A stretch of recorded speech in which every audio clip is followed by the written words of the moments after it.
Okay, I'll take questions now if you'd like. Yes? Can you talk a little bit more about thinking like a baseball player? Well, do you understand? Well, I mean, Well, I a know I baseball don't wanna player think, knows I don't that. want to pitch like the Yankees, but other than that, Pardon me? I don't want to. I know I don't want to pitch like the Yankees, but other than that, I'm not sure what you're getting at. I that winning is not necessarily an appropriate artistic aim. It would be great to be successful, to do what you do, but the artistic experience for me always comes back around to have there's a difference between craft, for instance, and art. Craft is a knowledge, a talent, an ability you have to do a particular thing. Craft also, any art has a lot of craft in it, and I really have a great admiration for craft and work very hard practicing craft. But I have to admit that, when I really think I'm doing something that's exciting me and elevating me, it's at a moment that I'm recognizing that I don't know where I'm going. All my knowledge, all of my talent, all of my skill has brought me to a place where I now have to jump into the darkness a little, and I don't know if I'm going to land on my feet or not. This little leap you take into the dark, to quote somebody much older and much more famous than me, I think it was Bergman, that's where your real self is revealed and your connection to other human beings. And that often really yields something deep and permanent, that stays, not just with you, but it kind of stays with the community. So that's different than just winning the game, because you can't really say what winning is. Yes? Talk a little bit about your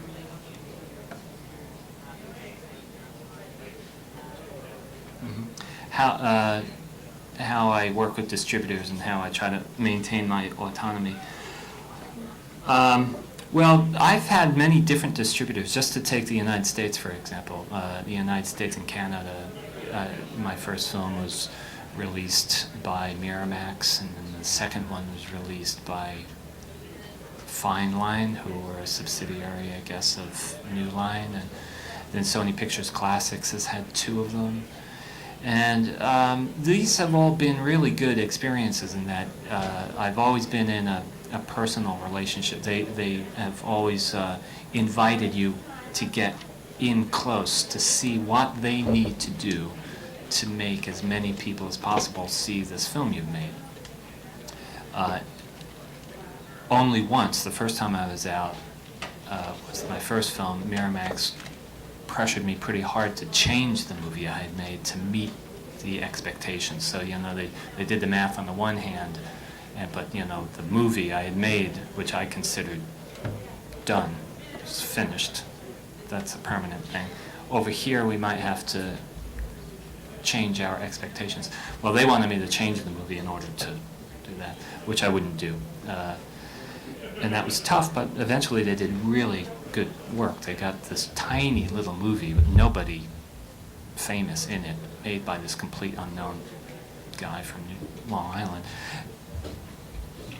Like hundreds of thousands of people saw this movie, and that was really satisfying. The other experiences were, because I got a little bit more knowledgeable with Fine Line and Sony Pictures Classics, these are people I could have conversations with a little more easily. And they told me, it's a tough thing. They don't, like, for instance, Sony Pictures Classics, who I'm probably closest to, Michael Barker over there will really sit down with me and say, like, I really like this film.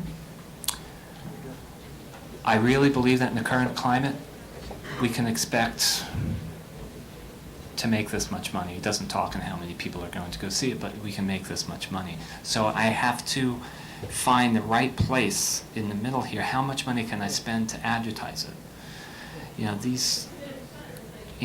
So I don't want to spend so much money in advertising, so can you work your ass off for the next 3 months going all over America to every little theater. You know, how hard can you work? You know, and of course, I would usually say, yeah, I'll work as hard as I can. I see the logic there. You don't want to spend a lot of money. If the New York Times is going to write a nice review, then don't take out a full-page ad for the movie in the New York Times that weekend.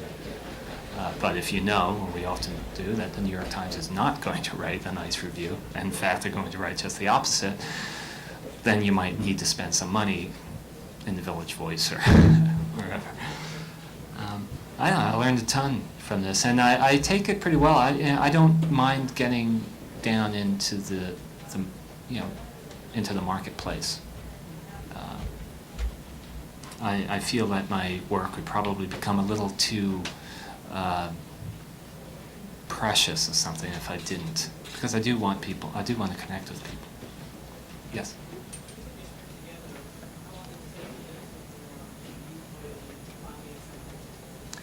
How long do they take to accept a script? Well, that's not the way I work. I'm an independent, which means that I write on my own, and then when I have something that's ready to be made into a movie, I try, as most of the cases it's like this, I'll go out and raise money to make the film independently of distributors and then sell it to distributors when it's done, or more appropriately, license it to distributors, give them a 10-year, 15-year license, and they give you an advance against sales. You talk about balancing directing a film and scoring a film. Because I write film stories, but I'm also have a lot of stories. Mhm. You might want to do both sides. Yeah. Well, this is about writing movies and making music for movies, which I do. This has always been really easy for me. Something about, I made music before I wrote, and it only occurred to me to start writing a script after I was already making movies. So I think the move from music into making motion pictures was really seamless. And then at a certain point I said, well, just practically it would be good if I wrote it down first. I'd save a lot of time. But my thinking of movies is musical. I think the way I write dialogue, I'm just very conscious of meter and cadence.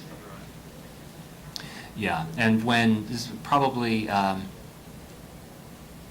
lot of my feature films, the music is scored in what I think of as a very traditional way. The music might not be traditional, but I look for motifs and leitmotifs and correspondences. You know, often a kind of a theme, which is major, would be attached to a particular character, and then as they go through a change, I'll kind of make that into a minor key variation. You know, all the stuff that you learn from the big shots in the old days. It has always been pretty easy. It's really one of the things I love to do most in filmmaking. I made music every day of my life from the age of 13 to 21 when I started making films. And then suddenly there was this big well, it wasn't a vacuum, it was filled up with making films, but even my friends noticed, like, you're not practicing today, you're not making music today, what's going on? You haven't done that in weeks. It was totally supplanted by making films, and then making music for the films just seemed really natural. I'm better, too. I need form. As a musician, as a composer, I need a dictated. In fact, I need a need. This scene needs some music here to operate in a certain way, and those parameters really help me organize my creative thinking.